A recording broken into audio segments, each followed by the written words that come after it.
하나님의 말씀 민수기 11장에 있는 말씀입니다. 민수기 11장에 있는 말씀. 민수기 11장 1절에서 9절까지에 있는 말씀입니다.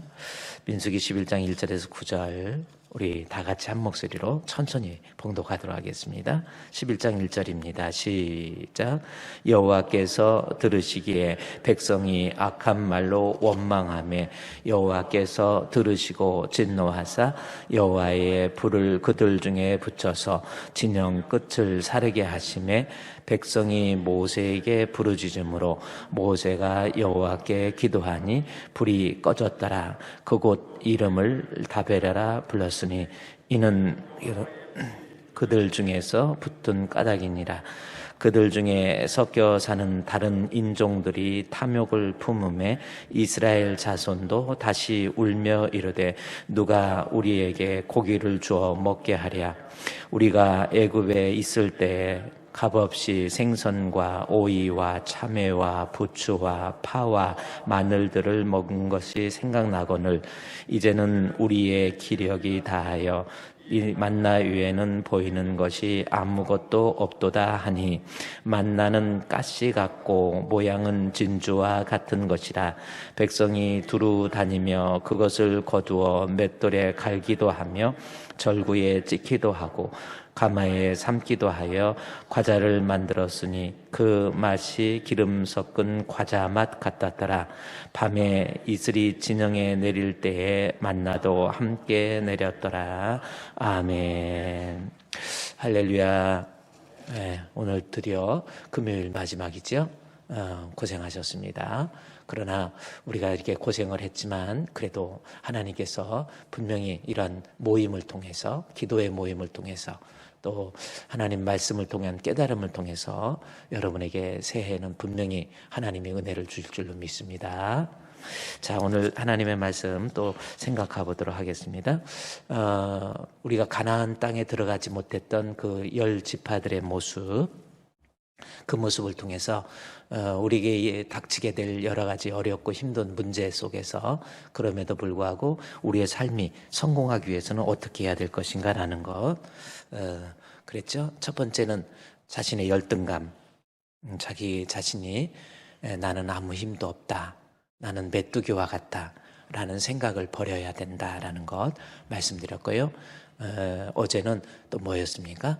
하나님 앞에 오늘 나와 있는 원망이라고 하는 겁니다. 살아가면서 하나님 앞에 원망하고 불평하고 짜증내고 분노하고 혈기 부리면 하나님은 그들에게 절대로 복을 주지 않습니다. 그들에게 하나님이 함께하지 않습니다. 그래서 우리 새해에는요, 하나님 앞에 절대로 원망하지 마시고요, 지금까지 혹시 가지고 있었던 섭섭함이나 또 미움이나 또 원망, 또 다툼, 이런 거 다 내려놓아야만이 하나님께서 그들에게 복을 주시는 거예요. 성경 곳곳에 나와 있습니다. 원망하고 다투고 또 분노하고 혈기 부리는 거. 그래서 하나님의 나라를 유업으로 받지 못한다, 그렇게 얘기하고 있잖아요. 그래서 죄악의 품성에 의해서 아직도 거듭나지 못한 모습들을, 그게 바로 원망과 불평과 짜증입니다. 우리 새해는요, 하나님의 은혜를 받기 위해서라도 절대로 원망하지 맙시다. 원망 대신에 어떻게 해야 돼요? 감사의 사람, 현재의 삶에 만족하면서 감사할 줄 아는 우리 주풍교회 성도 됩시다. 아멘. 우리 한번 따라합시다. 하나님 감사합니다. 하나님 사랑합니다. 또 옆에 있는 사람들한테 고맙습니다. 안녕하세요. 고맙습니다. 반갑습니다. 자꾸 그렇게 하세요. 저 사람은 보기 싫은데 왜 여기 있지? 그러지 마시고요. 항상 감사합니다. 고맙습니다. 나 잘한 거 없습니다. 이런 생각을 가져야 돼요. 그래요. 자기 자신이 잘못한 거 생각 하나도 안 하고 상대방이 이래서 내가 저 사람 싫어한다. 아니에요. 자기 잘못한 거 생각하세요. 스스로, 그래서 죄라고 하는 것이 스스로 자복하는 거, 자복이 없으면, 깨달음이 없으면, 자기 자신에 대한 허물을 깨닫지 못하면 그것은 진정한 회개가 될 수가 없는 거예요. 그래서 여러분이 하나님 앞에 원망하고 불평하는 거, 하나님 앞에 절대 복을 받지 못해요. 제가 사진 하나 보여드릴 테니까 이 사람이 누군지 한번 익숙한 사람인 것 같아요. 여러분 한번 사진 얼굴 한번 제가 띄워줄 테니까 이분이 누군지 아십니까? 아침부터 인상을 팍팍 쓰고 계시는데 저 사람이 누구예요? 응? 누구일까라는 겁니다. 그럼 제가 이제 퀴즈를 또 하나 또 내겠습니다. 이렇게 되면 금방 알아버리는데 아주 유명한 희극 혹은 비극 그러니까 작가입니다. 16세기 그러니까 1564년에 태어난 사람인데 영국의 대문호 그러면 또 대충 아시죠? 자, 그러면 영국 사람들이 얼마나 저 사람을 귀하게 여기는지 우리 16세기에 인도를 식민지로 영국에서 다스리고 있었잖아요. 그래서 영국 사람들이 우리는 이 사람 한 사람을 인도라는 그렇게 큰 나라를 다 준다 하더라도 이 사람과 바꾸지 않는다. 영국에서 그만큼 너무 인상 쓰고 있으니까 누군지 모르겠어요. 자, 이제 그러면 이 사람이 쓴 책이 햄릿, 잘하는 리어왕, 맥베스 뭐 이런 거 잘 모르겠습니까? 로미오와 줄리엣. 로미오는 아는데 목사님 줄리엣은 모르는데 또 그럴 거예요? 자, 로미오와 줄리엣. 뭐 베니스의 상인. 대충 아시죠? 그래도 몰라요? 누군지 아세요? 영국의 대문호 셰익스피어예요. 저 사람입니다. 인상은 저렇게 쓰고 있지만 근데 왜 아침부터 목사님 저 사람 사진을 보여주세요. 지난번에는 메뚜기 보여주더니 왜 또 이 사람 보여줬습니까? 그런데 이분이 참 대단한 사람은 대단한 사람이에요. 아주 글을 잘 쓰는 자기 어떤 것들을 자기의 감성이나 어떤 지성을 이 글 문자로 표현한다는 거 아주 그렇잖아요. 그래서 영미 문학을 영어를 잘한다고 번역을 잘하는 게 아니고 그 나라의 문화를 알아야 된다 해서 영미 문학이 있잖아요. 그래서 영미 문학 하는 사람한테는 저분이 쓴 그 셰익스피어의 작품들을 많이 또 번역해 보기도 하고 뭐 이제 이런 겁니다. 자, 그런데 저 사람이 어떤 사람으로 더 영국에서 유명해졌냐면 자기가 사는 그 마을에 조그마한 마을 어귀에 앞을 보지 못하고 또 말을 하지 못하는 소경이요 농아인 이 젊은 소년이 항상 마을 그 어귀에 앉아 있어요. 그러면서 도저히 혼자는 살 수가 없으니까 구걸을 하면서 삽니다. 그래서 뭔가가 소리도 못 들으니까 사람이 오는지도 모르고 또 말을 못하니까 뭔 말도 못하는 거예요. 그래서 항상 왼손을 이렇게 사람이 오는 듯한 그 느낌이 그래도 이렇게 뭐 빛이나 뭐나 이렇게 되면 알잖아요. 그래서 사람이 오면은 말은 못하고 소리는 못 듣지만 왼손을 딱 내요. 그러면 왼손을 내요. 이게 뭐예요? 좀 구걸해서 사는 거예요. 돈 좀 주세요. 한 입만 주세요. 네, 이렇게 하는 겁니다. 그러면 사람들이 그 빈 손에 동전을 놓기도 하고 그러죠. 한 손 넣어요. 그런데 한 손을 이렇게 내놨을 때 사람이 거기다가 동전이나 뭘 놓으면은 그 다음에 바로 오른손, 왼손을 내리고 오른손을 펼칩니다. 오른손을 펼치면 거기 뭐라고 써 있어요? 영미 문화권에서 가장 많이 사용하는 단어 뭐예요? 땡큐. 그게 써 있는 거예요. 그래서 한 손을 딱 내놓고 뭐 동전을 주면 한 손 무조건 드는 거예요. 땡큐. 말은 못하니까 여기다 써서 땡큐. 그러니까 사람들이 그것을 보고 그 다음부터는 지나가면서 그 땡큐라는 말에 동전 한 입 주고 이게 소문이 나가지고 계속해서 이 사람한테 구제를 해줘요. 그때마다 땡큐. 그래서 영국에서 이 셰익스피어가 자기 그 글에서 나는 감사가 뭔지를 저 사람을 통해서 알게 됐다. 그래서 그 다음부터 땡큐라는 말이 영미 문화권에서 유명해져 가지고 미국 사람들 무조건 웬만하면 땡큐, 땡큐, 땡큐 베리 머치. 뭐 감사합니다. 또 땡큐가 뭔지 감사합니다라는 뜻이에요. 감사합니다. 감사합니다. 미국 사람들 여러분 좀 만나면 이 감사가 많단 말이에요. 뭐 어떤 How can I ever repay you 막 그러죠. How can I ever repay you 무슨 뜻입니까? 이 감사의 마음을 어떻게 표현하지요?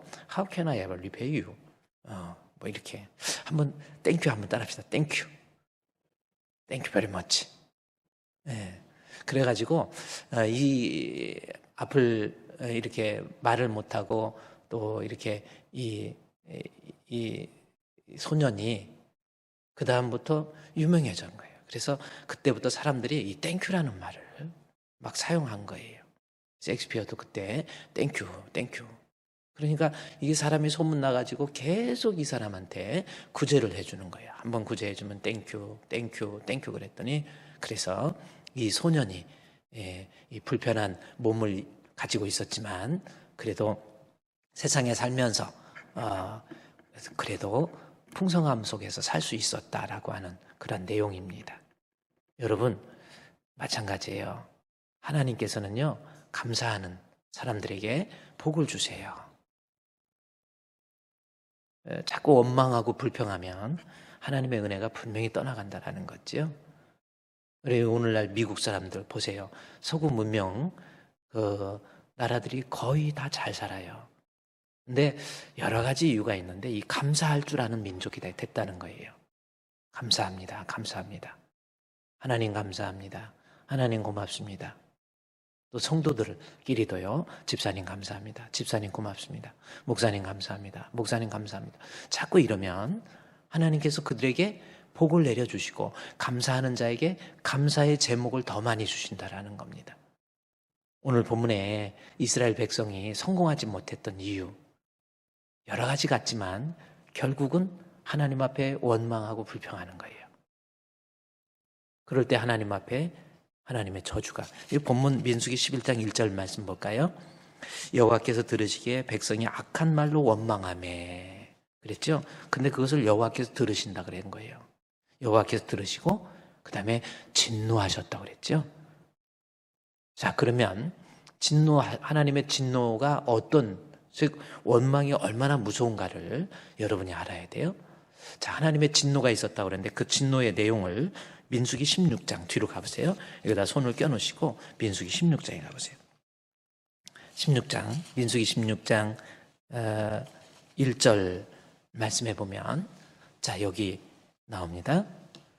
민수기 16장 1절 레위의 증손 그앗의 손자 이스라엘의 아들 고라와 루벤의 자손 엘리압의 아들 다단과 아비람과 벨렛의 아들 오니 당을 짓고 이스라엘 자손 총회에서 택함을 받은 자들 중 회중 가운데 이름 있는 지휘관 250명과 함께 일어나서 모세를 거스리니라 라는 말씀이 나옵니다.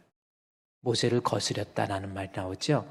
여기서 고라와 다단과 아비람과 온 이 사람들이 이스라엘의 공동체 속에서 모세를 거스렸다 이렇게 나오는 거예요. 그러면 여기서 모세를 거스렸던 행위가 뭔가 그것도 좀 알아야 되죠. 그 행위는 결론적으로요. 민수기 16장 우리 11절 말씀해 보면 거스렸던 행위가 뭔가 나옵니다. 이를 위해서 너희와 너희 무리가 다 모여서 여호와를 거스리는도다. 보세요. 그것은 뭐예요? 아론이 어떠한 사람이기에 너희가 그를 원망하느냐라는 말씀이 나옵니다. 다시 말해서 이스라엘 백 고라와 다단과 아비람과 온이 당을 지어서 결국 모세를 거스리고 하나님을 거스렸는데 그것이 뭐냐면 바로 원망이라고 하는 거예요. 그래요. 그 원망, 거스림이 원망으로 나타났는데 그렇게 원망하니까 어떻게 되었는가? 결론은 민수기 16장 8절 말씀 하나님의 진노가 있었다고 그랬잖아요. 16장 6절 말씀을 보세요. 모세가 또 고라에게 이르되 너희 레위 자손들아 들으라 그랬죠. 그러면서 이스라엘의 하나님이 이스라엘의 회중에서 너희를 구별하여 자기의 가까이하게 하사 여호와께서 은혜를 주신 거 섬기게 한 거 그것이 헛된 것이냐 그렇게 이야기합니다. 너희가 왜 원망하느냐 그런 이야기를 하면서 민수기 16장 나중에 25절에 가보세요. 25절 결국 그렇게 원망했더니 25절 모세가 일어나서 다단과 아비람에게로 가니 이스라엘 장로들이 따랐더라. 그렇게 나오면서 결국 보세요. 얼마나 이 원망이 무서운지. 그냥 그런가 보다 그게 아니에요. 모세가 회중에게 말하 이르되 이 악인들의 장막에서 떠나고 그들의 물건은 아무것도 만지지 말라. 자, 그들의 모든 죄 중에서 너희도 멸망할까 두려워하노라 하매 무리가 고라와 다단과 아비람의 장막 사방을 떠나고 다단과 아비람은 그들의 처자와 유아들과 함께 나가서 자기 장막문에 선지라 그랬죠. 장막문에 섰더니 31절 그가 이 모든 말을 마치자마자 그들이 섰던 땅바닥이 갈라지리라. 땅이 그 입을 열어 그들과 그들의 집과 고라에 속한 모든 사람과 그들의 재물을 삼키매 그들과 그의 모든 재물이 산채로 수울에 빠지며 땅이 그 위에 덮이니 그들이 회중 가운데서 망하니라. 회중 가운데서 망했다라는 것은 결국 무슨 뜻인 줄 아세요? 하나님의 백성으로서의 자격 상실이에요. 결국 하나님 앞에 여러분 고라와 다단과 아비람과 온이 당을 짓고 결국은 주의 종을 원망하고 하나님을 원망하니까 결론은 어떻게 됩니까? 땅이 입을 벌려서 가족이 다 죽어요. 거기에 있는 물건들마저도 저주를 받는다 그 말씀이 있습니다. 모든 짐승과 처자와 또 자녀에 이르기까지 다 저주를 받지 않습니까? 여러분 앞으로요 하나님 앞에 절대로 원망하지 마세요. 정말 여러분이 복을 받고 승리의 사람이 되기 위해서는요 하나님 앞에 원망, 나 때문에 내 자식들까지 문제가 생기잖아요. 자신이 맞는 것보다 자식이 맞는 것이 더 마음 아픈 것이 인생 아닙니까? 여러분 우리가 지금까지 혹시 내가 살아가면서 늘 마음속에서 뭔가가 섭섭해. 자기 주장, 자기 뜻에 안 맞으면 다 틀린 거예요. 그거 빨리 고치지 않으면 절대로 하나님의 복이 없다니까요. 원망하는 마음 반드시 버려야 돼요. 하나님 앞에 감사할 때 그 사람에게 복이 임합니다. 우리 원망하지 않는 우리 주품교회 성도 되시기를 주의 이름으로 축원드립니다. 자, 그런데 그러면 이제 민수기 11장 4절 말씀에 우리는 절대로 이제는 원망하지 말아야 되겠다. 하나님 앞에 감사할 때 셰익스피어가 땡큐 그로 인해서 그가 일약 스타가 돼요. 나중에 실제적으로 어떻게 스타가 되냐면 원래 셰익스피어는 그렇게 유명한 사람이 아닙니다. 그 연극하고 그런 유랑극단 있잖아요. 그 극단에서 말을 끌고 다니는 마부였어요. 그런데 그 마부로서 그렇게 일을 하다가 어느 날 그 연극 무대에서 조연을 하는 어떤 한 배우가 사고가 나가지고 참석할 수 없게 되니까 이 극단에서 우선 급한 대로 셰익스피어한테 야 네가 한번 해봐라 해가지고 거기에서 한 2, 3분 했나요? 2, 3분 그 대역을 한 거예요. 그 다음에 끝나고 나오면서 사람들한테 고맙습니다. 감사합니다. 고맙습니다. 감사합니다. 자기가 배웠던 땡큐에 대해서 땡큐. 그래서 그 감독의 눈에 떠여서 그때부터 쟤는 감사의 사람. 그래가지고 그때부터 배우가 아주 유명한 배우가 되고 그러면서 극작가가 된 거예요. 분명한 거 감사하는 자에게 복을 주시고 하나님 앞에 원망하고 불평하는 자에게 하나님이 진노하십니다. 그런데 그러면 우리는 하나님 앞에 감사할 줄 알아야 되는데 자꾸 원망하는 이유가 뭐냐는 거예요. 자, 이제 여러분 민수기 11장 4절 말씀에 어제 공부했죠. 그들 중에 누가 섞여 사는 다른 인종들이 탐욕을 품음에 이스라엘 자손이 다시 울며 여기서 탄식한다는 거예요. 여기서 운다. 원망하고 불평하면서 탄식하면서 이렇게 하는 거예요. 그러니까 그들이 원망한 이유는 뭐냐면 첫 번째가 뭐냐면 섞여 사는 무리라고 하는 출애굽기에서는 잡족으로 표현되어 있습니다. 이스라엘 백성은 아닌데 이스라엘 백성이 출애굽하니까 저기 따라가면 뭐가 있나 보다. 그런 생각 때문에 같이 나와 있는, 다시 말해서 하나님에 대한 믿음, 약속에 대한 믿음이 있는 사람이 아니고 그냥 묻어나온 사람이에요. 이 사람은 결국은 탐욕을 품은 이 사람은 결국은 하나님 앞에 원망하고 불평하는 그런 사람이 된 거예요. 그래서 원망하는 사람은 믿음이 없는 사람. 그랬죠? 생각해 보세요. 정말 하나님을 믿는다면 원망과 불평, 짜증, 분노 안 한다니까요. 하나님 앞에. 그래서 이스라엘 백성들이 결국은 이 섞여 사는 잡족, 오늘날 우리 교회 안에도 이 섞여 사는 잡족이 있을 수가 있어요. 우리 주분교회는 없는 줄로 믿고 싶어요. 믿음도 하나도 없으면서 믿음이 없이도 주의 일 할 수 있습니다. 그러나 믿음이 없이는 하나님 기쁘시게 못하는 거예요. 그러니까 자기가 무슨 일을 한다, 무슨 직분이 있다, 뭐 그랬다고 믿음 있는 것으로 착각하지 마세요. 믿음이 없으면 자기 그 분노와 혈기 잃어버리지를 못해요. 원망입니다. 섞여 사는 무리, 잡족. 이것이 원망의 이유였고요. 또 하나 오늘 여러분이 배워야 됩니다. 뭡니까? 이스라엘 자손이 어제 여러분이 말씀하셨듯이 잡족들, 즉 믿음이 없는 사람. 두 번째는 탐욕을 품음에 그랬죠. 그러니까 이스라엘 백성이 원망. 오늘 이 탐욕이에요. 우리가 하나님의 백성이라고 하면서 탐욕을 품게 되면 그 사람은 하나님 앞에 결국은 원망의 모습으로 신앙생활하면서도 원망의 모습으로 발전하게 돼 있다라는 겁니다. 발전이라는 말이 표현이 좀 그런데요. 원망의 모습으로 변질이 될 수가 있어요. 그러면 탐욕이 뭡니까? 오늘 한번 생각해 보세요. 오늘 우리가 새벽에 하나님 앞에 기도하면서 그래요. 하나님, 나 원망하지 않겠습니다. 이제부터는요, 내 마음속에 섭섭함 다 내려놓겠습니다. 믿음이 없는 모습이네요. 그 다음에 또 하나는요, 내가 신앙생활 하면서 탐욕을 품는다라는 것은 계속해서 간직하고 있는 거예요. 우리가 품어야 될 것이 뭔지를 모르고 탐욕을 품은 거예요. 그러면 탐욕이 무슨 뜻인가? 라고 하는 겁니다. 첫 번째 성경적인 의미에서의 탐욕이 뭡니까? 그럼 여러분이 한번 정말 탐욕을 품지 말아야 되는데 탐욕이 뭔지 한번 여러분 우리 찾아봅시다. 제가 읽어드릴 테니까 한번 찾아보세요. 4절에서 섞여 사는 인종들이 탐욕을 품으니까 이스라엘 자손도 다시 울며 이르되 누가 우리에게 고기를 주어 먹게 하랴. 이 말씀이 나옵니다.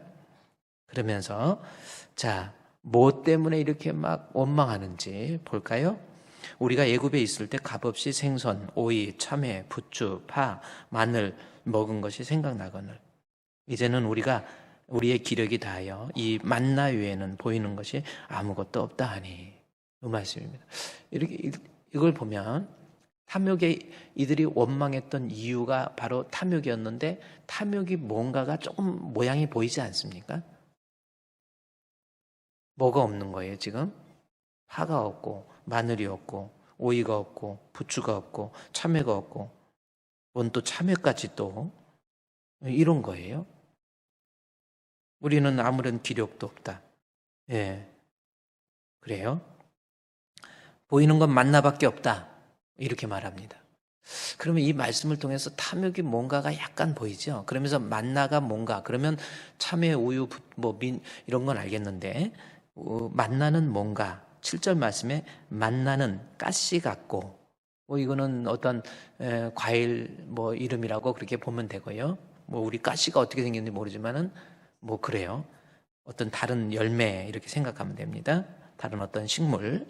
근데 만나는 가시 같고 모양은 진주와 같은 것이다.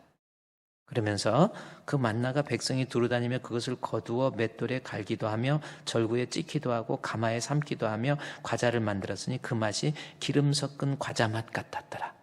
참 맛있어 보이죠? 그러면서 또 한 번 만나에 대한 이야기를 합니다. 9절에 밤에 이슬이 진영이 내릴 때에 만나도 함께 내렸더라.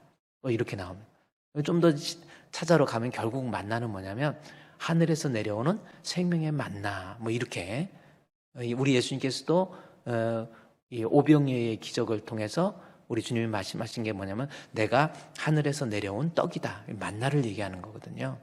그러면 지금 이 탐욕이 무엇인가를 우리가 좀 생각할 수 있는 거예요. 우리 가운데 우리가 신앙생활하면서 우리가 품지 말아야 될 탐욕이 이거라니까요.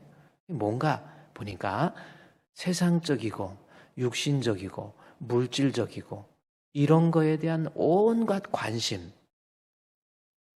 다시 말해서 그 탐욕이 뭐냐면 세상 여기서 파, 마늘, 부추 없어야 된다는 뜻이 아니에요. 있긴 있어야 되는데 그거에 대한 관심이 만나에 대한 관심은 별로 없어요.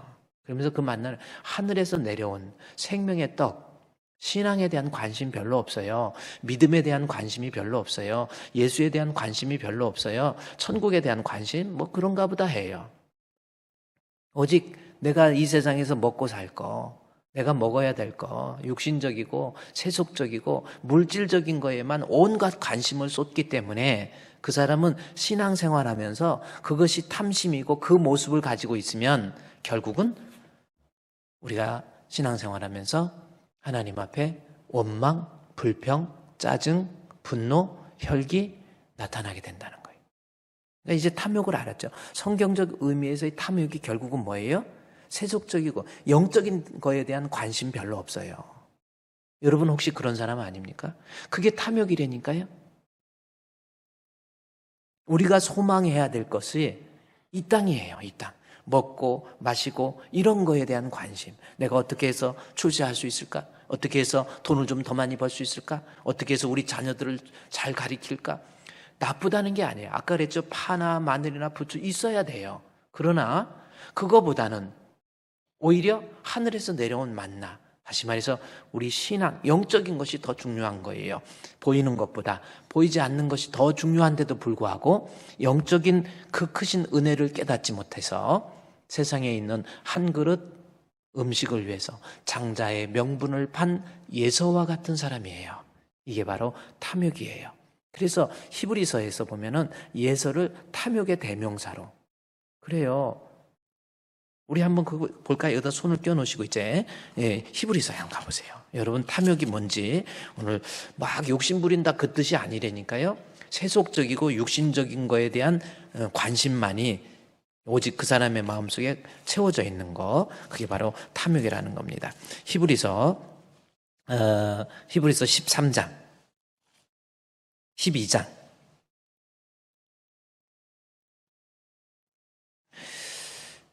히브리서 12장 16절 아주 표현이 탐욕에 대한 내용을 이 에서에 대한 이야기를 하면서 정확하게 나오는 거예요. 그 뭡니까? 음행하는 자와 혹 한 그릇 음식을 위해서. 자, 한 그릇 음식 때문에 보세요. 어떻게 된가 봅시다. 돈 때문에 결국은 내 육신적인 편안함 때문에 에서가 지금 사냥을 하고 와가지고 배가 고파요.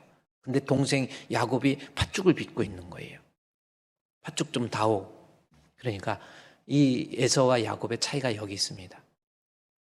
야곱이 약삭 빨라서 나 그야말로 형 발 뒤꿈치 잡고 나왔는데 나 장자가 되고 싶습니다. 장자의 이스라엘 백성에게서 장자의 의미는 뭡니까? 하나님의 함께 하심, 하나님의 복이 아버지의 복이 이어진다는 뜻이 장자입니다.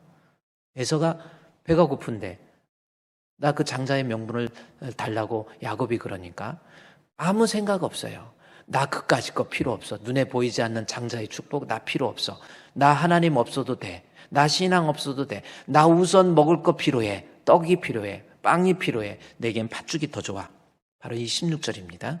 음행하는 자와 혹 한 그릇 음식을 위해서 장자의 명분을 판 예서와 같이. 이걸 뭐예요? 망령된 자라는 거예요. 이게 바로 탐욕입니다. 이 사람을 예수 믿는 사람들 가운데 품었던 이 탐욕을 가지고 예수 믿는다고 그러면서 온갖 세상적인 거, 영적인 거에 대한 관심이 전혀 없어요. 세속적으로 세상적으로 부자 되는 거, 얘는 관심이 많은데 영적인 부자에 대해서는 별 관심이 없어요. 내가 어떻게 하면 영적으로 부자가 될 수 있을까? 세속적인 사람, 영적인 부자가 될 수가 생각이 없어요. 그래서 16절에 그것을 음행이라고 표현하는 겁니다. 그리고 이 세속적인 사람에게는 15절 말씀에 하나님의 은혜가 그들에게 임하지를 않아요.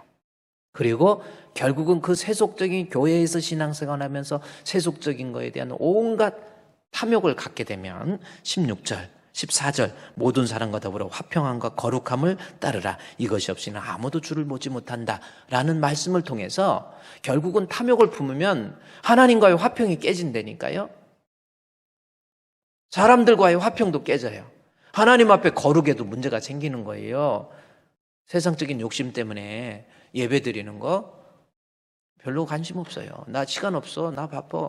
나 그 시간에 돈 벌면 얼만데. 완전히 그래서 하나님과 그래서 모든 사람과 더불어 화평함과 거룩함. 하나님에 대해서는 거룩함이 깨지고 그것 때문에 사람들 간의 화평이 깨지는 거예요. 결국은 탐욕을 품었던 이삭과 야곱을 보세요. 결국 죽을 때까지 너 죽이네 살리네 이렇게 같은 형제 가운데 칼을 들이대면서 죽인다고 그러잖아요. 탐욕을 품은 거예요. 탐욕이 있으니까 결국은 가족들 간에도 형제들 간에도 문제가 생기는 거예요. 부부 간에 문제가 생기는 거예요. 하나님과의 관계에 거룩함이 깨져버리잖아요. 하나님과의 관계에 문제가 생기고. 그래서 여러분 다시 민수기 11장 4절 먼저 갑니다. 11장 4절 오늘 원망하는 이유 11장 1절에서 원망 나오죠. 원망의 이유가 4절에서는 잡족, 믿음이 없는 것. 두 번째는 교회는 다니지만 세상적인 거에 대한 온갖 욕심으로 가득 채워져 있는 그저 돈.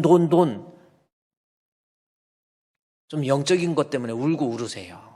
세상적인 것 때문에만 울고 웃고 이 사람이 탐욕이래. 이게 무서운 죄래니까요. 결국은 하나님의 진노를 받게 되는 거예요. 당장 뭐 수박이나 참외나 오해보다 더 중요한 것 하늘에서 내려온 만납니다. 하나님의 말씀이에요. 신앙이에요. 지금 내가 사는 집보다 더 중요한 것이 천국이에요. 내가 세상에 집을 위해서만 어떻게 내가 더 집을 늘릴까 이것만 관심 갖지 마시고 내가 있는 보아라 즐거운 우리 집 밝고도 더 밝은 천국에. 여러분 천국에 여러분의 집이 있습니까?